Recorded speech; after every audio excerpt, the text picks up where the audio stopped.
तो ये ज्ञान पूरे विश्व में किसने दिया? केवल परम पूज्य सतगुरु रामपाल जी महाराज जी ने।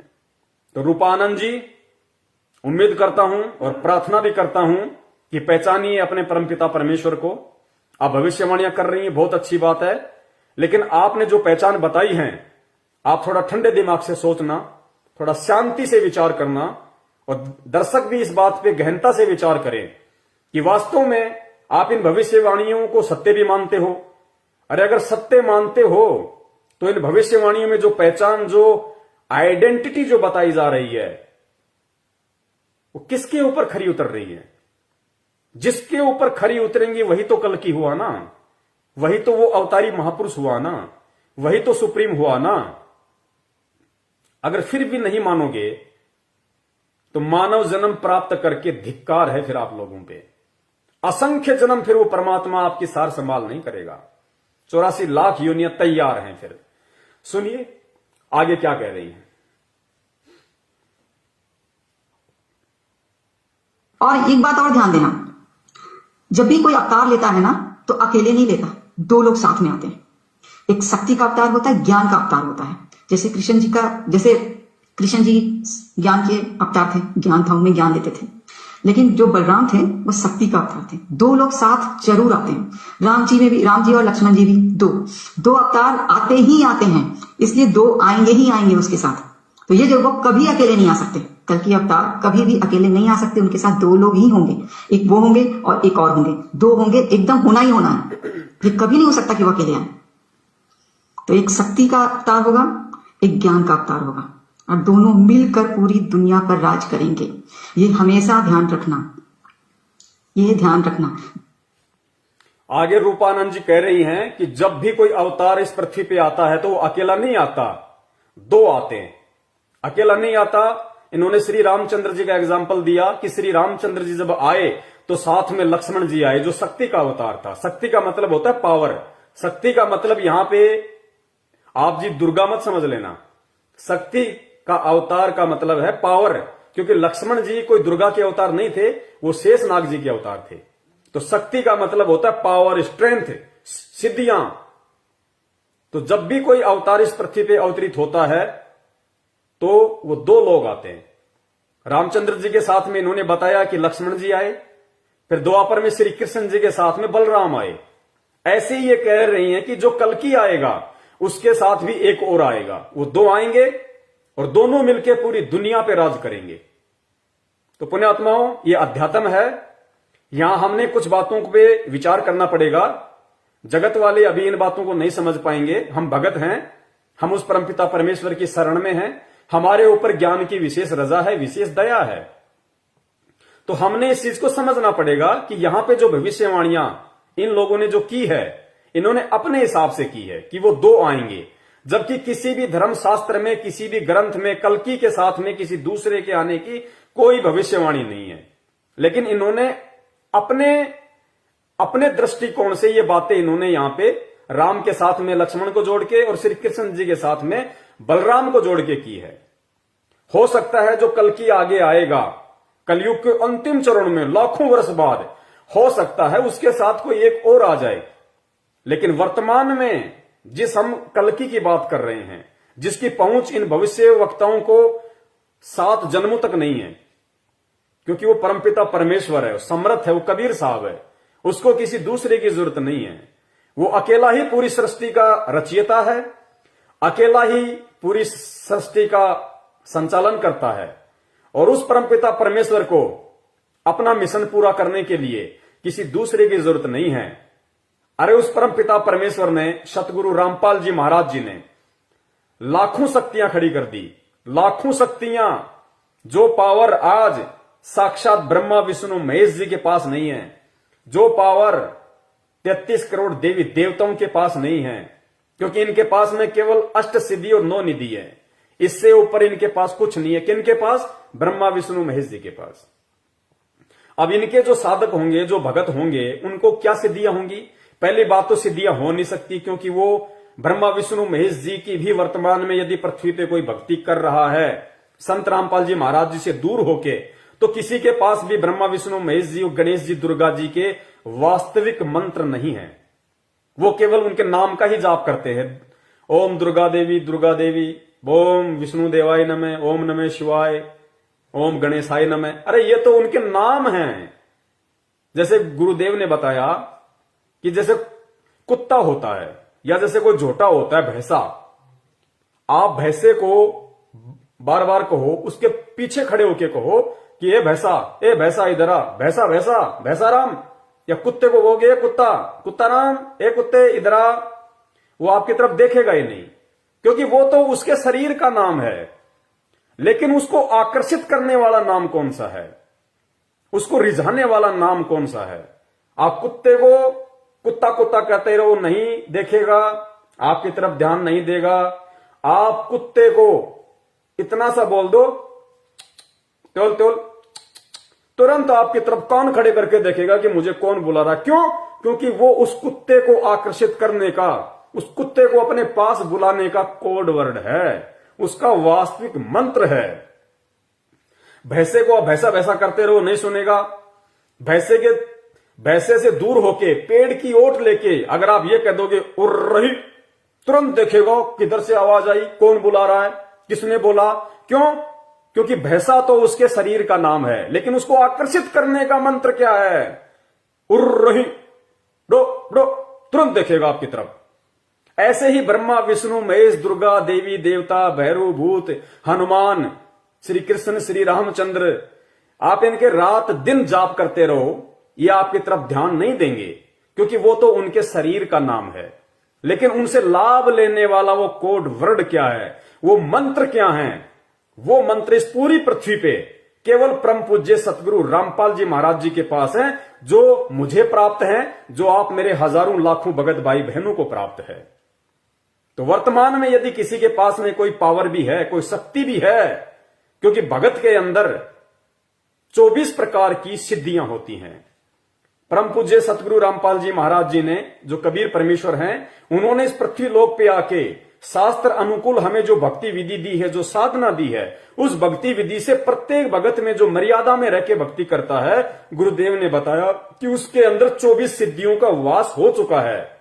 लेकिन बच्चों, ये 24 सिद्धियां मैं तुम्हारे अंदर प्रकट नहीं होने दूंगा। क्यों? क्योंकि मेरा मकसद अब की बार तुम्हारा आत्म कल्याण करना है, तुम्हारा उद्धार करना है, तुम्हें सचखंड लेके जाना है, तुम्हें सतलोक लेके जाना है। इसलिए मैं जो ये भक्ति मंत्र देके और जो तुम्हारे भक्ति रूपी टायर में हवा भरवा रहा हूं, मैं इसको पंचर नहीं होने दूंगा। क्योंकि इसी हवा के प्रभाव से, इसी पावर के प्रभाव से तुम सतलोक जाओगे। इसलिए परमेश्वर उनको प्रकट नहीं होने दे रहे। वरना ब्रह्मा विष्णु महेश जी के पास तो केवल 8 सिद्धि 9 निधि हैं। इस दास के पास, आप सभी भाई बहनों के पास, जो उस परमपिता परमेश्वर सतगुरु रामपाल जी महाराज जी से नाम उपदेशी हैं, जिसको सतनाम मिल चुका है, जिसको प्रथम मंत्र मिल चुका है, उसके पास में 24 सिद्धियों का भंडार है, भंडार।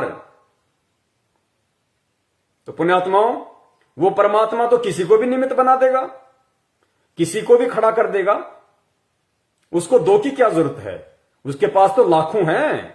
आज उस परमपिता परमेश्वर के लाखों बेटा बेटी हैं, उनको दो की तो छोड़िए, उनके पास तो लाखों शक्तियां हैं, लाखों शक्तियां।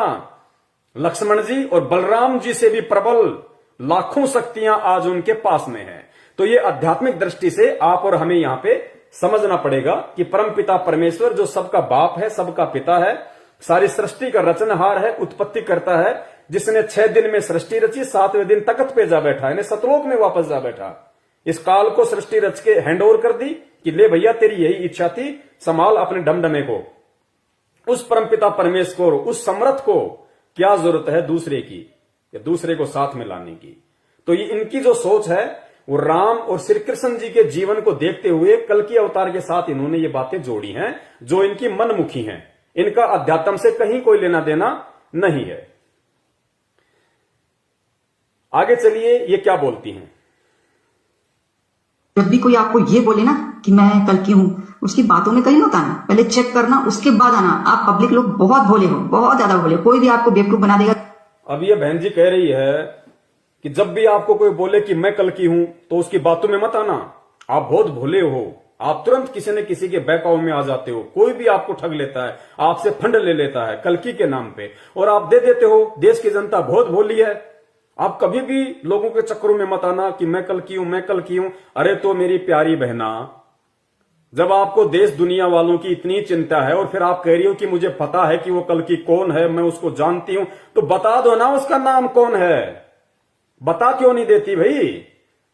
इसका मतलब हुआ भाई, इनकी झूठ है ये, जो ये कहते हैं कि हम कल्कि को जानते हैं, हमारे सिवा कल्कि को कोई नहीं जानता, वो कहां है मुझे ये भी पता है। आप देखना आगे ये बताएंगे ये सारी बातें। तो कहां पता है इनको कि कल्कि कौन है? अरे कल्कि का तो उसी को पता होगा जो कल्कि की शरण में है, जो कल्कि के संपर्क में है, जो पूर्व जन्मों की शुभ संस्कारी भक्ति युक्त आत्मा है, उसको पता होगा कल्कि कौन है। बहन, आज आप वर्तमान में किसी परम शक्ति के संपर्क में नहीं है। आपको जो थोड़ी बहुत जो ये दिव्य दृष्टि है, थोड़ी बहुत जो आपको ये महसूस होता है, ये आपके किसी पिछले जन्म की भक्ति है जिसको आप नष्ट कर रही हो। ये भविष्यवाणी आप जो कर रही हो ना, आपकी बहुत भक्ति कमाई नष्ट हो रही है, बर्बाद हो रही है। जिस प्रकार मैंने मोबाइल में 100 रुपए का रिचार्ज करवाया, उसके बाद मैं जितना इंटरनेट यूज करूंगा, जितना यूट्यूब देखूंगा, फेसबुक देखूंगा, उतना ही मेरा रिचार्ज माइनस हो रहा है, माइनस हो रहा है। तो आपके पास में आपके पिछले किसी जन्म का थोड़ा बहुत भक्ति रिचार्ज है, जिसकी वजह से आप ये कुछ बातें बता पा रही हैं, वरना और लोग क्यों नहीं बता रहे? आप ही क्यों बता रही हैं? तो आप अपना डाटा, अपना रिचार्ज आप खुद बर्बाद कर रही हैं। देखो, परमपिता परमेश्वर ही कल की अवतार हैं वर्तमान के, यही सुप्रीम है, यही भगवान है, यही गॉड अल्लाह रब है। अरे ये तो हैं। आप ना भविष्यवाणी करोगी तो भी ये साबित होने हैं, तो भी ये एक समय पूरी दुनिया के सामने आने हैं, और पूरी दुनिया को मानना पड़ेगा। इनके दर पे, इनके चरणों में सर पटक पटक के रोना पड़ेगा कि परमात्मा दुर्भाग्य था हमारा जो हम आपको पहले नहीं समझ पाए। आप बताओ या ना बताओ।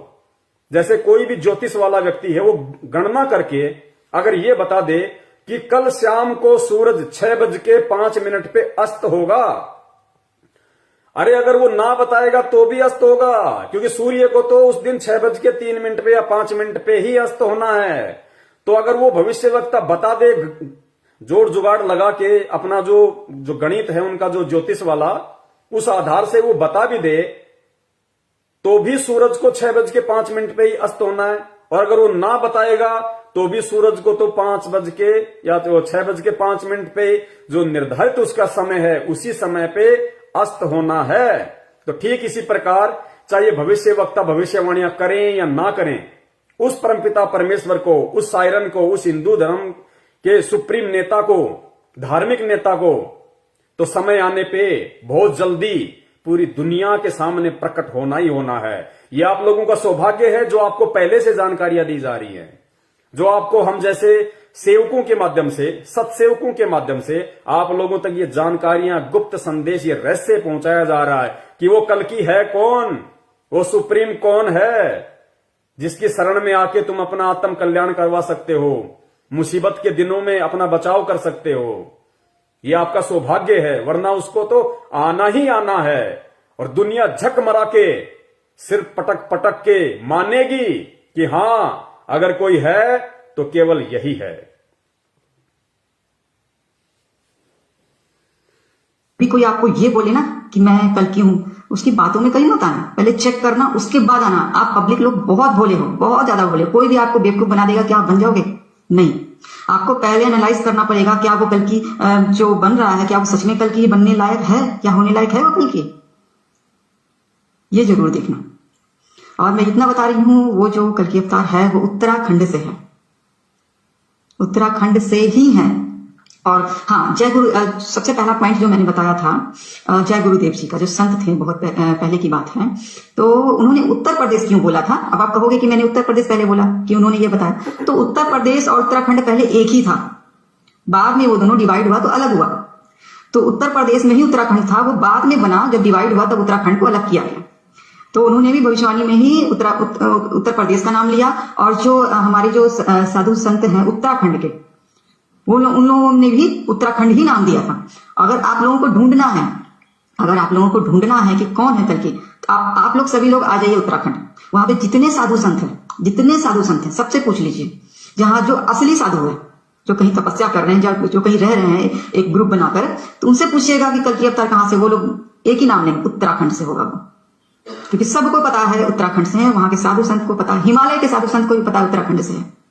तो ये मैंने एक बहुत बड़ी बात बताई। आप लोग कहीं इधर उधर मत ढूंढिए, कहीं उधर मत भटकिए, उत्तराखंड का है वो, उत्तराखंड में ढूंढिए, देखिए कौन है वो, ताकि आप लोग कहीं भटके ना। आगे रूपानंद जी कह रही हैं कि वो जो कल्कि होगा, जो सुप्रीम होगा, वो उत्तराखंड से है। आप लोग और कहीं मत ढूंढिए, कहीं मत भटकिए, किसी के बहकावे में मत आइए। अगर उसको ढूंढना है, जानना, पहचानना है, तो उत्तराखंड के साधु संतों से मिलिए। जो असली साधु संत है, जो कोई तपस्या कर रहे हैं, वो उत्तराखंड से ही होगा। वो सुप्रीम, वो कल्कि उत्तराखंड से ही होगा। फिर कह रही है कि जय गुरुदेव जी ने अपनी भविष्यवाणी में कहा था कि वो उत्तर प्रदेश से होगा, और मैं आज उत्तराखंड बोल रही हूं। फिर इन्होंने उसका स्पष्टीकरण दिया कि जिस समय जय गुरुदेव जी ने भविष्यवाणी की थी, उस समय उत्तराखंड और उत्तर प्रदेश एक ही था, इनका विभाजन नहीं हुआ था। आगे चल के फिर ये उत्तराखंड एक दूसरा स्टेट बन गया। तो ये कह रही हैं कि जय गुरुदेव जी के अनुसार वो उत्तराखंड से ही होगा। तो ये अध्यात्म है, बहुत सारी चीजें हैं जो इन लोगों के आसपास भी नहीं है, इन भविष्य वक्ताओं के, ना ये जान सकते ना ये पहचान सकते। अगर इनको इतना ही कंफर्म है कि वो उत्तराखंड से है, उत्तराखंड से ही होगा, और सभी साधु संतों को पता है कि उत्तराखंड से है, तो बता क्यों नहीं रहा कोई?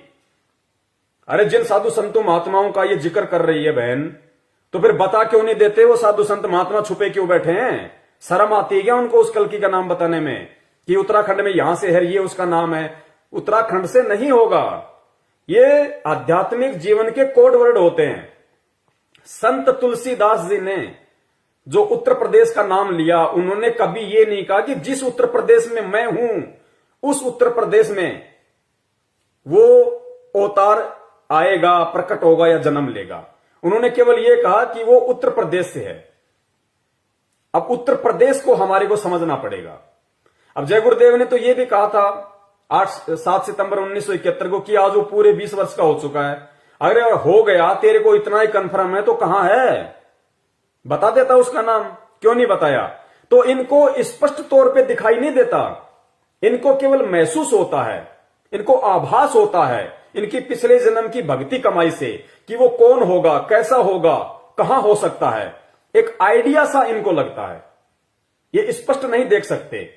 तो उत्तर प्रदेश जो नाम उन्होंने लिया है आध्यात्मिक दृष्टि से, अब उसका रहस्य क्या है? देखो, उस सुप्रीम के विषय में जय गुरुदेव से पहले, क्योंकि जय गुरुदेव जी तो सन 1954 से सत्संग करने लगे थे, 1954 से, और 1971 में उन्होंने भविष्यवाणी की। जबकि नास्त्र धमस जी का तो जन्म 1503 में हुआ था, वो तो बहुत समय पहले से उन्होंने भविष्यवाणियां कर दी थी। तो नास्त्र धमस जी ने कौन से उत्तर प्रदेश का नाम लिया, कौन से उत्तराखंड का नाम लिया? तो इस रहस्य को हमने समझना पड़ेगा कि उत्तर प्रदेश का मतलब क्या है, क्योंकि संत कभी भी स्पष्ट तौर पे नहीं बताएगा। तो उत्तर प्रदेश का मतलब यहां है जो भारत देश है, क्योंकि अगर इतना स्पष्ट बता दिया जाए तो जो कल्कि अवतार है, जो वो महापुरुष है, वो सुप्रीम है, उसने अपनी पहचान किसी चमत्कार के आधार से नहीं करवानी, क्योंकि एक बहुत बड़ा गुप्त रहस्य है। जब आप परम पूज्य सतगुरु रामपाल जी महाराज जी के यूट्यूब पे सत्संग सर्च करोगे, फेसबुक पे आप उनके सत्संग सर्च करोगे, तो और जब आप उनके सृष्टि रचना में जाओगे, जो उन्होंने समझाई है, पढ़ाई है कि सृष्टि की उत्पत्ति कैसे हुई, ब्रह्मा विष्णु महेश कौन है, कहां से आए, इनके माता पिता कौन है, इनका जन्म कैसे हुआ, इनका जीवन कैसे चलता है, क्या सिस्टम है, तो फिर आपको मालूम पड़ेगा वास्तव में कि ये बहुत बड़ा रहस्य क्या है। तो उत्तर प्रदेश का मतलब यहां पे आध्यात्मिक दृष्टि से है भारत के किसी उत्तरी प्रदेश से, भारत के किसी उत्तरी खंड से। ये कह रहे हैं ना कि वो उत्तराखंड से होगा। अगर वो वास्तव में उत्तराखंड से ही होता तो जय गुरुदेव जी तो भविष्यवक्ता थे, वो तो आगे की देख सकते थे। उन्होंने उत्तर प्रदेश ही क्यों बोला? वो उत्तराखंड भी बोल सकते थे, क्योंकि भविष्यवक्ता को तो पता होता है कि आगे चल के उत्तर प्रदेश का विभाजन होगा, डिवाइडेशन होगा, फिर उत्तराखंड बनेगा। तो क्यों ना मैं लोगों को थोड़ी सुविधा दे दूं ताकि बेचारे परेशान ना हो, कहीं भटके ना, क्यों ना मैं आज ही विभाजन होने से पहले उत्तराखंड बोल दूं? उन्होंने क्यों नहीं बोला? इसका रीजन था क्योंकि वो जो सायरन होगा, जो हिंदू नेता होगा, हिंदू धार्मिक नेता कोई राजनीति वाला नेता मत समझ लेना आप, उनका क्या लेना देना, वो उत्तर प्रदेश से होगा। उत्तर प्रदेश का यहां पे अब आध्यात्मिक दृष्टि से ही समझा जा सकता है, और इस बात को वही लोग समझ सकते हैं या तो जिनके पिछले जन्म के भक्ति संस्कार मजबूत है, या वर्तमान में जो लोग उस कल्कि के संपर्क में आके, उस परम पूज्य परमात्मा के संपर्क में आके, सतगुरु रामपाल जी महाराज जी की शरण प्राप्त करके जो उनके सत्संग सुन रहे हैं, जिनको थोड़ी बहुत दिव्य दृष्टि प्राप्त है, वही आत्माएं समझ सकती हैं इन आध्यात्मिकता के कोड वर्डों को। तो उन महापुरुषों ने जो उत्तर प्रदेश का जिक्र किया है वो उनको उस समय स्पष्ट नहीं बताना था। उत्तर प्रदेश का मतलब होता है भारत का उत्तर प्रदेश, भारत का उत्तरी प्रदेश। जैसे एक होता है बल्कि पूर्वी, एक होता है पश्चिमी, एक दक्षिणी, एक उत्तरी। तो भारत का उत्तर में जो प्रदेश है, भारत के उत्तर दिशा में जो प्रदेश है, वहां पे वो अवतारी पुरुष आएगा, या उसको कह दीजिए उत्तराखंड। खंड का मतलब होता है हिस्सा, प्रदेश, भाग। तो चाहे आप उसको भारत का उत्तरी भाग कह दीजिए, आप चाहे उसको भारत का उत्तर भाग कह दीजिए, चाहे आप उसको भारत का उत्तरी प्रदेश कह दीजिए, चाहे भारत का आप उसको उत्तर प्रदेश कह दीजिए, चाहे उसको भारत का उत्तराखंड कह दीजिए, चाहे उसको उत्तरखंड कह दीजिए। यानी वो भारत देश के उत्तरी हिस्से में होगा, उत्तरी प्रदेश में होगा, उत्तरी खंड में होगा। और भारत देश के नक्शे को जब आप देखेंगे तो परम पूज्य परमात्मा सतगुरु रामपाल जी महाराज गांव धनाना, जिला सोनीपत, हरियाणा में जब प्रकट हुए 8 सितंबर 1951 के दिन, तो भारत के नक्शे में आप देखना हरियाणा प्रदेश भारत का उत्तराखंड है, यानी भारत का उत्तरी हिस्सा है। हरियाणा प्रदेश भारत का उत्तरी हिस्सा है। हरियाणा प्रदेश भारत का उत्तरी प्रदेश है, उत्तर प्रदेश है। यानी भारत के जो मानचित्र है उसमें हरियाणा भारत की उत्तर दिशा में है। तो इसका जो रहस्य है या इसके बारे में जो यथार्थता है, ये केवल वही लोग बता सकते हैं, क्योंकि सायरन अपने बारे में खुल के नहीं बताएगा। वो स्वयं नहीं कहेगा कि मैं कल्कि हूं, या मैं वो महापुरुष हूं, या मैं वो हिंदू धार्मिक नेता हूं, वो संत हूं जिसके विषय में नास्ट्रेडमस ने, फ्लोरेंस ने, कीरो ने भविष्यवाणी की है, या वर्तमान के जो भविष्य वक्ता हैं वो लोग भविष्यवाणियां कर रहे हैं, वो मैं ही हूं, ये खुल के वो कभी नहीं बताएगा। आगे इसका जिक्र करेगा, आगे और जो दूसरे भविष्य वक्ता हैं वो आपको बताएंगे कि वो सायरन कभी भी अपने आप को नहीं कहेगा। उस सायरन के जो फॉलोवर्स हैं, उस सायरन के जो संपर्क में हैं, वो कहेंगे, वो उसकी पहचान करवाएंगे कि वो कौन है। क्योंकि हीरा मुख से ना कहे लाख है मेरो मोल, हीरा कभी भी अपने मुख से नहीं कहता कि मेरी कीमत 1 लाख की है। वो तो जो जोहरी होता है, जो उसको पहचान चुका है, जो उसको पहचानता होगा, वो बताएगा कि हीरे की कीमत कितनी होती है। तो यहां पे जो रूपा आनंद जी अपनी दृष्टि से, अपनी सोच आधार से निष्कर्ष निकाल के जो इन्होंने उत्तराखंड कहा है, इस उत्तराखंड का मतलब उत्तर प्रदेश से लगी हुई सीमा, उत्तराखंड जो प्रदेश है वो नहीं है। इसका मतलब है भारत का उत्तरी खंड, भारत का उत्तरी हिस्सा, भारत का उत्तरी प्रदेश, और हरियाणा भारत के उत्तर दिशा में विद्यमान है। आगे चलिए, ताकि आप लोग कहीं भटके ना।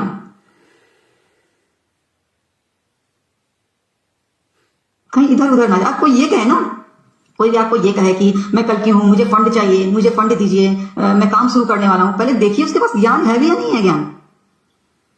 ये करिए, कोई भी आदमी आपको ये कहे कि मैं कल की हूं, मैं आश्रम बना रहा हूं, मैं काम स्टार्ट करना चाहता हूं, मुझे फंड दो, मुझे पैसा दो, तो रूपा जी कह रही है कि सबसे पहले ये देख लेना कि उसके पास ज्ञान है या नहीं है। तो भाई आप लोगों को बता दिया है, इस पूरी पृथ्वी पे, इस भारत देश की पवित्र भूमि पे सभी धर्मों के सभी धर्म ग्रंथों को खोल के एक एक श्लोक को अगर किसी ने पढ़ाया है, और जिन लोगों ने उनके अनुवाद करने में जो त्रुटियां कर दी, उन त्रुटियों को भी यदि किसी ने समझाया है व्याकरण सहित, तो वो केवल परम पूज्य सतगुरु रामपाल जी महाराज जी हैं, जिन्होंने ब्रह्मा विष्णु महेश की उत्पत्ति से लेकर उनके माता पिता की उत्पत्ति तक सब कुछ बता दिया। कि किसकी क्या स्थिति है आध्यात्मिक जीवन में, आध्यात्मिक क्षेत्र में, कौन कितने स्तर का परमात्मा है, कौन कितने स्तर का भगवान है।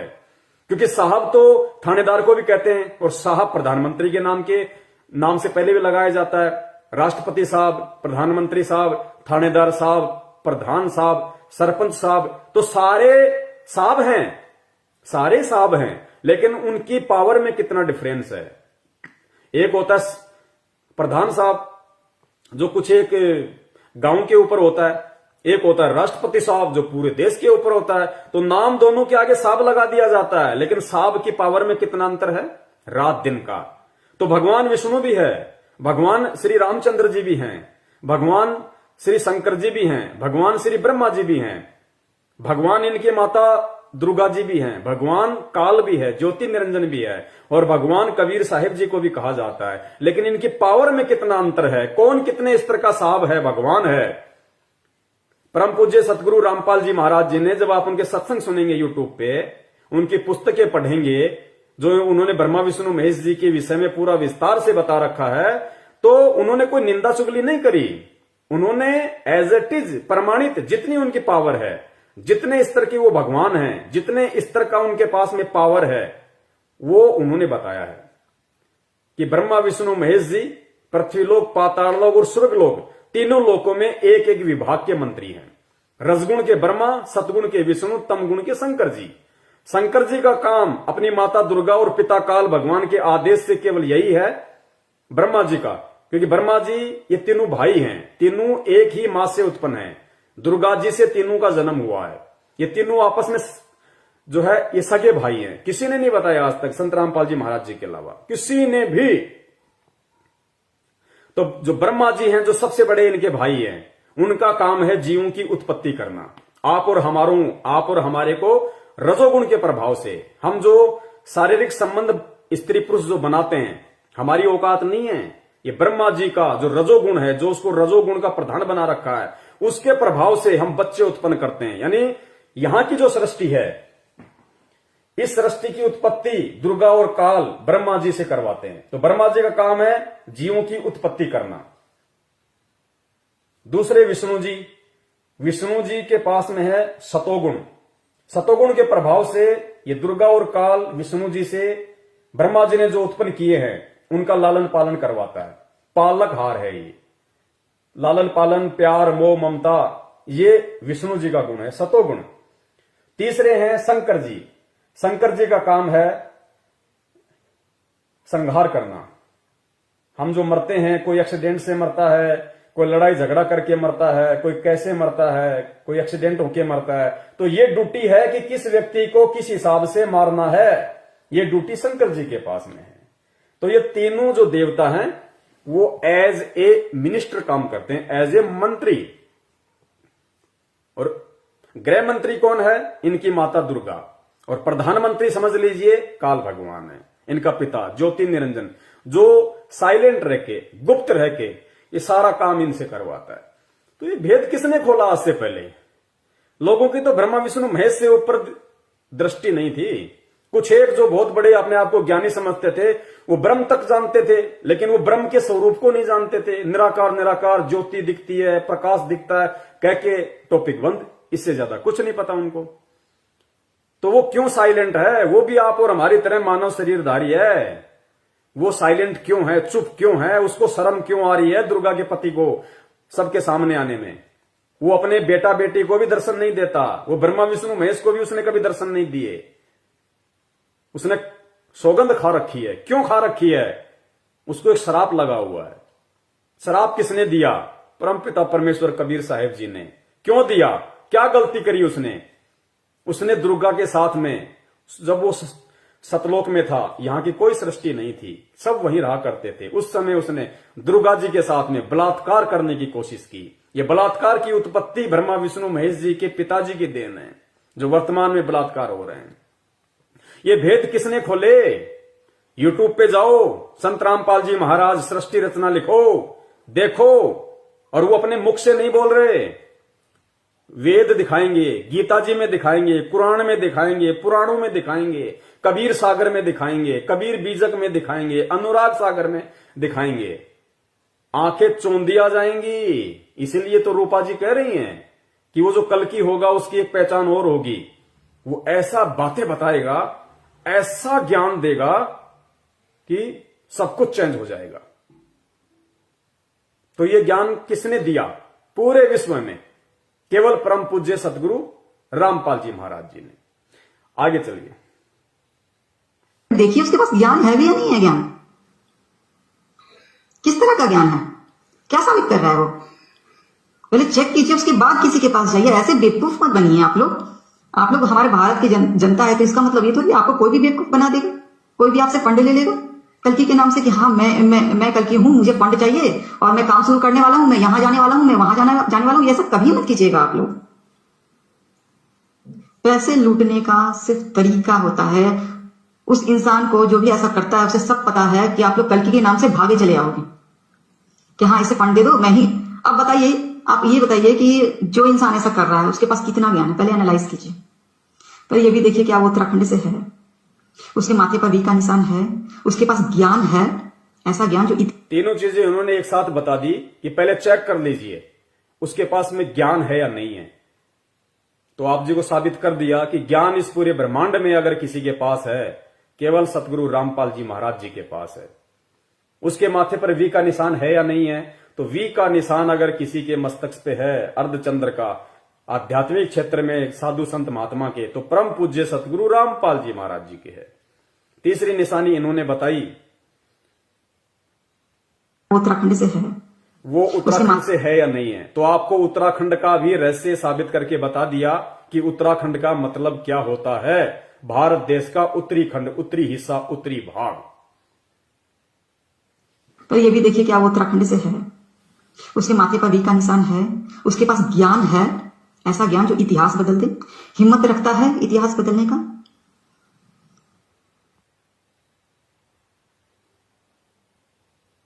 नास्ट्रेडमस की जितनी भी भविष्यवाणियां हैं जीसस क्राइस्ट से मिलती है और उन्हीं के लिए कहा गया है ये, और वो सेकंड कमिंग है, वही आएंगे। आगे ध्यान से सुनना, ये बहुत बारीकियां हैं, इनको केवल वही व्यक्ति कैच कर सकता है। इन भविष्य वक्ताओं के शब्दों को वही व्यक्ति पकड़ सकता है जिसके ऊपर परमात्मा की विशेष कृपा होती है, जो कल्कि की शरण में है, जिसके सिर पे उस कल्कि का हाथ है, वही इन भविष्य वक्ताओं के शब्दों को पकड़ सकता है। अब इसने एक छोटा सा शब्द कहा है कि वो जो कल्कि होगा वो सेकंड कमिंग होगा। सेकंड कमिंग का मतलब होता है दूसरी बार आने वाला। सेकंड कमिंग इस कलयुग में दूसरी बार आने वाला। ध्यान से सुनना आप एक बार इसको। इस सेकंड कमिंग का अर्थ ये खुद भी नहीं जानती, लेकिन इस लाइव प्रोग्राम के माध्यम से परमपिता परमेश्वर जी ने सबके सामने संदेशा भिजवाना था, इसलिए आप जीव को समझाया जाएगा कि सेकंड कमिंग का अर्थ क्या होता है और सेकंड कमिंग किसके ऊपर फिट बैठता है। नास्ट्रेडमस की जितनी भी भविष्यवाणियां हैं जीसस क्राइस्ट से मिलती है और उन्हीं के लिए कहा गया है ये, और वो सेकंड कमिंग है, वही आएंगे। और वो जो बातें हैं जो नास्ट्रेडमस ने लिखा, नास्ट्रेडमस की भविष्यवाणी का उल्लेख कर रही है, क्योंकि नास्ट्रेडमस ने कभी भी कल्कि को लेकर भविष्यवाणी नहीं की। वर्तमान समय में जो आने वाला है सुप्रीम, उसके विषय में भविष्यवाणी की है। और क्या कहा कि वो सेकंड कमिंग होगा, वो कलयुग में दूसरी बार आने वाला होगा। लेकिन ये लोग, ये भविष्यवक्ता लोग ना समझ पाने के चलते, अपनी छोटी बुद्धि के चलते, ये इस भविष्यवाणी को कलयुग के अंतिम चरण में लाखों वर्ष बाद आने वाले विष्णु जी के लोक से जो आएंगे, हरिश्चंद्र जी कल्कि अवतार लेके, ये उसके साथ में जोड़ रहे हैं। नहीं जुड़ेगी। दास ने पहले ही कहा था, मेरे पूज्य गुरुदेव जी ने बताया था कि बच्चों, हाथी के कपड़े कभी भी जोटे के ऊपर फिट नहीं बैठेंगे। तो पहले आप इसकी बात सुन लीजिए, फिर मैं आपको इसका विश्लेषण क्राइस्ट से मिलती है और उन्हीं की नास्ट्रेडमस की जितनी भी भविष्यवाणियां हैं जीसस क्राइस्ट से मिलती है और उन्हीं के लिए कहा गया है ये, और वो सेकंड कमिंग है, वही आएंगे। और वो जो बातें हैं जो नास्ट्रेडमस ने लिखा है अपने पुस्तक में, अपने बुक में, वो बाइबल में भी लिखा है, कुरान में भी लिखा है। सेकंड कमिंग ध्यान रखना, ये ध्यान रखिएगा। तो सेकंड कमिंग का मतलब क्या होता है पुण्यात्माओं? सेकंड कमिंग का मतलब होता है, पहले आप ये शब्द समझ लीजिए, सेकंड का मतलब होता है दूसरा सेकंड, जैसे फर्स्ट सेकंड, सेकंड का मतलब दूसरा, और कमिंग यानी आने वाला, कम यानी आना, कमिंग यानी जो आ रहा है, आने वाला। भविष्यवाणी किसकी है? नास्त्रेदमस की। और नास्त्रेदमस ने कभी भी कल की अवतार को लेकर भविष्यवाणी नहीं की, ना उन्होंने कभी उस नाम यूज किया अपनी किसी भी पुस्तक में या भविष्यवाणी में। उन्होंने जो भविष्यवाणियां की है वो 20वीं सदी के उत्तरार्ध और 21वीं सदी के प्रारंभ में जो महापुरुष भारत देश की पृथ्वी पे आएगा उसके विषय में किया है। यानी संत रामपाल जी महाराज जी के विषय में उन्होंने सारी भविष्यवाणियां की हैं। तो ये जो रूपा आनंद जी है, ये सेकंड कमिंग शब्द को कल की अवतार से जोड़ के देख रही है, जो नहीं जुड़ेगा। ये कह रही हैं कि जो कल की होगा वो सेकंड कमिंग होगा, जबकि इनको मालूम होना चाहिए कि कल की सेकंड कमिंग नहीं हो सकता। सेकंड कमिंग का मतलब होता है कलयुग में दूसरी बार आने वाला। तो कलयुग में अवतार लेके दूसरी बार धरती पे कौन आया? नजर उठा के देख लेना, हिंदू धर्म ग्रंथों में, किसी भी शास्त्र में श्री कृष्ण जी का जन्म द्वापर युग में हुआ था, और जो कलयुग की शुरुआत थी वो श्री कृष्ण जी के शरीर छोड़ने के बाद शुरू हुई थी। श्री कृष्ण जी के शरीर छोड़ने के बाद कलयुग की शुरुआत हुई। और अब अगर विष्णु का कोई अवतार इस कलयुग में आएगा तो वो आगे लाखों वर्ष बाद में कौन होगा? कल्कि। तो कल्कि कलयुग में केवल फर्स्ट कमिंग है। यानी इस कलयुग में अगर विष्णु जी के लोक से कोई आएगा अवतार बनके, वो फर्स्ट कमिंग होगा। कलयुग में विष्णु जी का पहला अवतार होगा, फर्स्ट कमिंग। क्योंकि त्रेता में श्री रामचंद्र जी के रूप में आए, वो हो गया फर्स्ट कमिंग। द्वापर में आए श्री कृष्ण जी के रूप में, वो हो गया सेकंड कमिंग। और अब कलयुग में तीसरी बार आएगा, वो होगा थर्ड कमिंग। तो सेकंड कमिंग तो हो ही नहीं सकता। तो सेकंड कमिंग कौन है? परम पूज्य सतगुरु रामपाल जी महाराज। पुण्यात्माओं, किसी भी भविष्य वक्ता की हर भविष्यवाणी फिट बैठेगी परमपिता परमेश्वर सतगुरु रामपाल जी महाराज जी के ऊपर, क्योंकि जो होगा उसी के ऊपर फिट बैठेंगी। क्योंकि दास ने पहले भी कहा और साबित हो चुका है, हजारों वीडियो दास ने बना दिए हैं, सहसबूत प्रमाणित। सबको पता है कि 650 साल पहले जब कलयुग की प्रथम पीढ़ी में, 650 साल पहले, कलयुग तो 5000 साल से चल रहा है, हम तो 650 साल पहले की बात कर रहे हैं। सबको पता है कि वो कबीर परमात्मा लहर तारा तालाब पे आए थे शिशु रूप धारण करके, कमल के फूल पे। तो 650 साल पहले कबीर परमात्मा का कलयुग में फर्स्ट कमिंग था।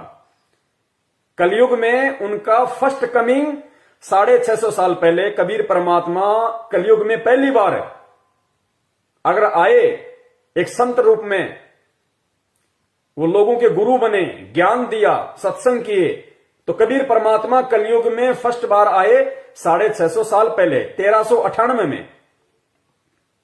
और उसके बाद में अब आए हैं 8 सितंबर 1951 में संत रामपाल जी महाराज जी का रूप बना के। तो इन भविष्यवाणियों के अनुसार, नास्त्रेदमस की भविष्यवाणी के अनुसार, सेकंड कमिंग विष्णु जी नहीं हो सकते, ना है। ये आपकी आंखों के सामने है, साबित कर दे कोई माई का लाल। सेकंड बार अगर इस कलयुग में कोई आया है तो कबीर परमेश्वर जी आए हैं। फर्स्ट बार आए, फर्स्ट कमिंग 1398 में, 650 साल पहले। सेकंड कमिंग 8 सितंबर 1951 में आए इस पृथ्वी पे, सेकंड कमिंग। जबकि श्री कृष्ण जी तो द्वापर में हुए थे, उसके बाद तो आज तक कोई विष्णु का अवतार आया है नहीं। और जो आएगा वो कलयुग के एंड में आएगा, तो वो कौन हुआ? First coming. तो रूपा आनंद जी यहां पे सेकंड कमिंग किसको बोल रही हैं? तो पुण्यात्माओं, इन भविष्य वक्ताओं की बुद्धि ऑफ है। ये केवल सुनी सुनाई बातों को बोलते हैं। ये अपनी तरफ से ये लोग निष्कर्ष नहीं निकाल सकते, और अगर निष्कर्ष निकालने की कोशिश करेंगे ये केवल कचरा ही करेंगे। निष्कर्ष केवल वही निकाल सकता है जिसकी बुद्धि परमपिता परमेश्वर सतगुरु रामपाल जी महाराज जी ने ऑन कर रखी होगी। वही इन भविष्य वक्ताओं की शब्दों की जांच पड़ताल कर सकता है। वरना ये ऐसे लोग, इनसे बड़े बड़े लोग शर्माते हैं इनके सामने बोलने से। इनकी हर एक बात को मानते हो, चाहे उल्टी हो चाहे सीधी हो, क्योंकि उनको बेचारों को खुद नहीं पता। तो ये लोग उआबाई बक रहे हैं कि वो सेकंड कमिंग होगा।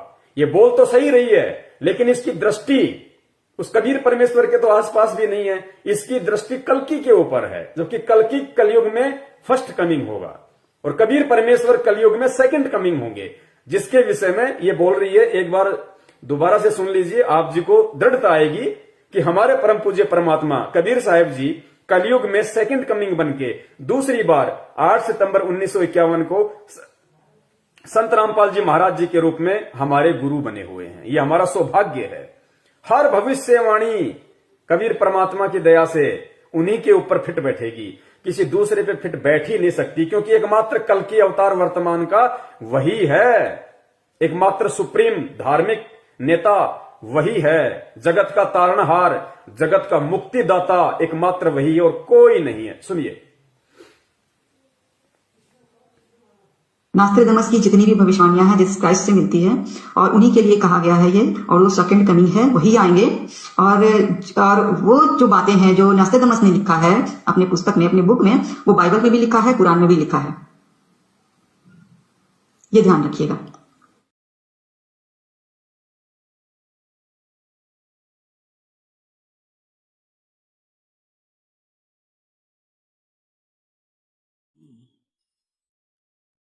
भाई सतगुरु तिलक अजप्पा माला युक्त जटा रखवावे। सतगुरु तिलक अजप्पा माला युक्त जटा रखवावे। जत को पीन सत का चोला भीतर बेख बनावे। जब कोई राम भगत गत पावे हो जी। जब कोई राम भगत गत पावे हो जी।